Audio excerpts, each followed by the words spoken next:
지금 보신 이분들은 곧 쿠팡 택배 기사를 시작할 분들입니다. 쿠팡 택배는 쿠팡하고 계약하고 시작하는 게 아니라 쿠팡의 자회사 쿠팡 CLS와 계약된 벤더사, 즉 워크인 같은 업체와 먼저 계약하고 일을 시작하게 됩니다. 크게는 벤더사의 소속으로 일하게 되지만 그렇다고 직원이 되는 것은 아닙니다. 일한 만큼 매출을 받게 되는 사업자 신분입니다. 이런 분들을 우리는 쿠팡 퀵플렉스 종사자라고 합니다. 사업이기 때문에 시작하기 전에도 몇몇 과정들이 필요합니다. 화물 운송 자격증 취득하고 배송할 본인 트럭 사야 되고 일자리도 직접 찾아봐야 되고 사업자도 내야 되죠. 그리고 매출에 대한 세금 신고도 신경 써야 됩니다. 오늘은 종사자분들도 헷갈려하는 택배업의 사업자 종류, 간이 사업자, 일반 사업자의 차이에 대해서 얘기해 보겠습니다. 저도 세금 부분은 초보 수준이라 전문가들하고 얘기해봐야 무슨 말인지 하나도 못 알아듣겠더라고요. 그래서 저처럼 일반 초보 수준으로 얘기해 보겠습니다.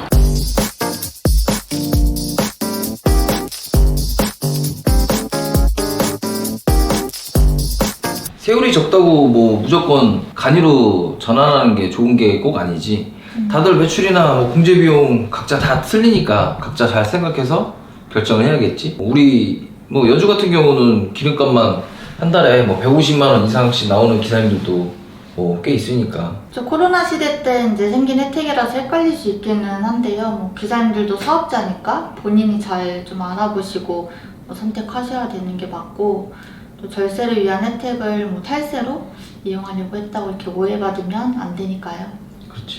안녕하세요, 워크인입니다. 컨텐츠를 시작하기 전에 미리 말씀드릴 부분이 있습니다. 제가 세무법을 공부하거나 대단한 지식이 있는 게 아니기 때문에 제가 말하는 부분에서 분명히 오류가 있을 수 있습니다. 다만 업계 관계자들과 세무 지식이 높은 분들에게 물어보고 제 나름대로 정리해서 말씀드리는 정보라고 생각하시면 좋을 것 같습니다. 그리고 사업자는 매출이 발생할 때 여기서 매출은 급여겠죠. 공급가와 세액으로 나뉘는 세금 계산서로 나라에 매출 신고를 하게 되어 있습니다. 먼저 다들 아시다시피 사업자는 두 가지가 있습니다. 물론 법인 사업자와 면세 사업자도 있지만 오늘은 택배업에 관련된 사업자 얘기니까 두 가지라고 할게요. 간이 사업자 같은 경우는 연매출이 4,800만 원 미만이면 발급할 수 있는 사업자고, 업종별로 다르지만 택배 하시는 분들 업종 기준으로 특별한 공제 없이 매출의 3-4% 정도 부가세로 납부하게 되고 세금 계산서는 발행되지 않습니다. 그 이상의 매출이 발생하면 모두 일반 사업자라고 보면 되고, 일반 사업자는 세금 계산서 발행이 가능하고 매출의 10%가 부가세라고 보면 됩니다. 그래서 내가 처음 택배업을 위해서 사업자를 발급할 때는 무조건 일반 사업자로 발급해야 됩니다. 내가 월 200-300만 벌면 되니까 간이 사업자로 발급해야지 이런 생각하지 마시고 처음은 무조건 일반 사업자를 내야 됩니다. 간이 사업자는 세금 계산서 발행이 안 되기 때문에 업체에서 급여를 줄 때 나라에 신고를 할 수가 없습니다. 그리고 막상 배송업을 해보시면 아무리 투잡이라도 연 4,800만 원 이하로 벌면 제 생각에도 차까지 사면서 이 힘든 일을 할 필요는 없을 것 같습니다. 그래서 일반 사업자로 발급하고 그 일반 사업자를 계속 유지하면 아무 문제가 없습니다. 근데 코로나 시대 때 자영업자들이 너무 힘드니까 정부에서 8천만 원 미만 매출 사업자를 간이 사업자로 전환해주는 제도가 시행됐습니다. 연매출 4,800에서 8천만 원 사이에 매출이 발생하는 사업자들은 세금 계산서도 발행되고 10%씩 내던 부가세를 3-4% 정도만 낼 수 있는 혜택을 마련한 정책이라고 보시면 됩니다. 1년 정도 배송 사업을 유지하고 매출이 8천만 원 이하가 되면 세무서에서 간이 사업자 전환 대상인데 전환할 거냐는 개별 연락을 받습니다. 이 혜택이 발생하면서 고민을 하시는 분들이 많은 거예요. 물론 간이 사업자로 전환을 하면 사업 초반에 차량 부가세 환급받은 것도 다시 돌려줘야 되는데 어쨌든 10%씩 내던 부가세를 3-4% 정도만 내면 되거든요. 이 금액 차이가 상당히 크죠. 결론부터 말씀드리면 전환하셔도 됩니다. 근데 소속된 업체에 물어보면 달가워하지 않죠. 그러다 보니까 업체가 세금적인 이익을 보기 위해서 기사들에게 일반 사업자를 유지하라고 하는 거다라는 오해가 생기는데, 이것도 어떻게 보면 제대로 소통이 이루어지지 않아서 생기는 불신이거든요. 참고로 소속 기사님들이 간이 사업자로 전환해도 업체는 손해보는 부분이 없습니다. 정확히 말씀드리면 연매출이 8천 이하면 아무 문제가 없어요. 근데 매출이 혹시라도 8천만 원이 넘어가게 되면 문제가 생기죠. 8천 미만 간이 사업자이기 때문에 8천만 원 이상의 금액에 대해서는 세금 계산서가 발행이 되지 않습니다. 여기서 문제가 생기는 건데, 원래 정상적인 절차는 기사님들이 급여 받을 때 정산서를 먼저 받고 그 금액만큼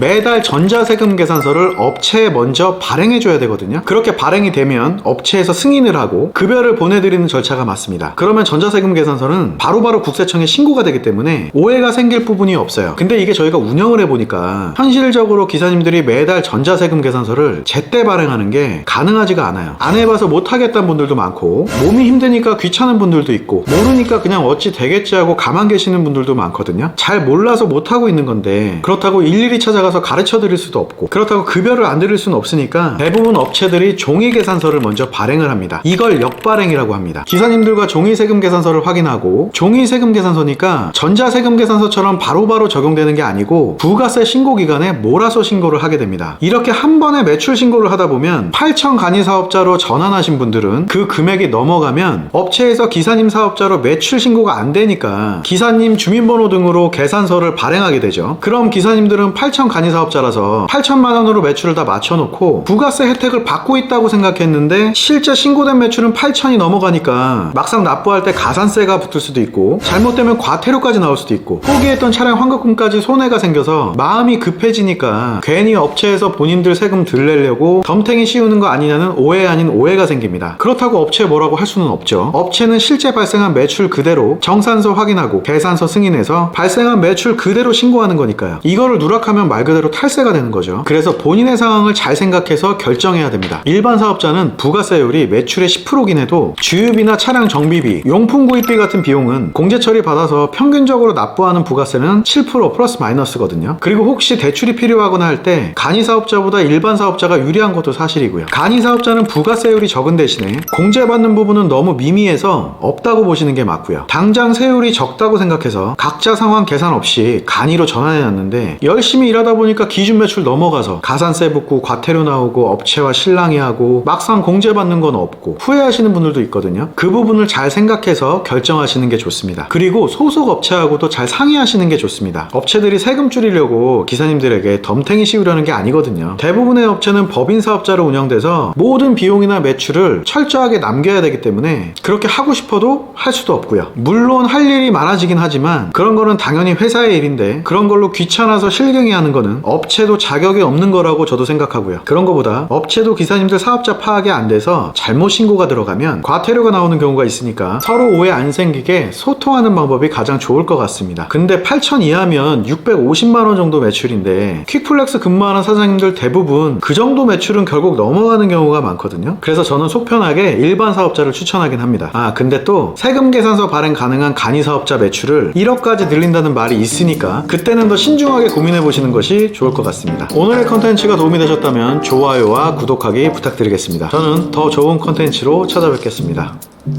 끝!